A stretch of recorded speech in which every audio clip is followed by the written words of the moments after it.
2 minutes pour comprendre. Aujourd'hui, on parle des glaucomes et de l'importance du dépistage. Je suis avec le docteur Thierry Bury. Vous êtes ophtalmo à Paris. Le ou les glaucomes, je devrais dire. Oui, tout à fait. Car en fait, il y a 2 pathologies, le glaucome chronique ou le glaucome aigu par fermeture de l'angle, 2 maladies qui ont un mot en commun et qui pourtant n'ont pas grand-chose en commun, si ce n'est l'hypertonie oculaire, c'est-à-dire trop de tension à l'intérieur de l'œil.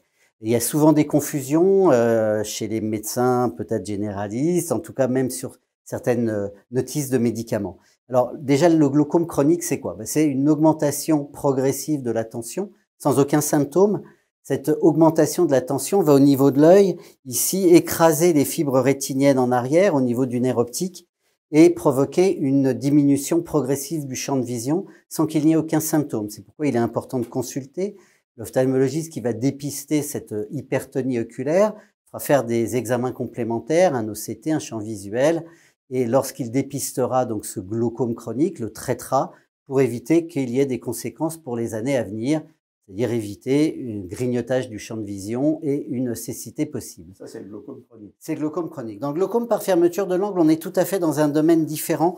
On a un œil qui est prédisposé, avec ici la zone entre la cornée et l'iris, l'angle irido-cornéen, qui est étroit. Et lorsqu'il va y avoir un blocage dans certaines circonstances au niveau de la pupille, les liquides ne vont plus pouvoir sortir de l'œil et la tension va augmenter, mais elle va augmenter de façon considérable. Si on était aux alentours de 25 dans le glaucome chronique, là on est aux alentours de 50. Et là on comprend bien que les conséquences sur le champ visuel, elles peuvent être en 24-48 heures. Le traitement est un traitement d'urgence. Il existe aussi un traitement préventif, c'est pourquoi il est important de dépister ces patients à risque pour pouvoir faire ce traitement préventif au laser et éviter d'arriver à la crise.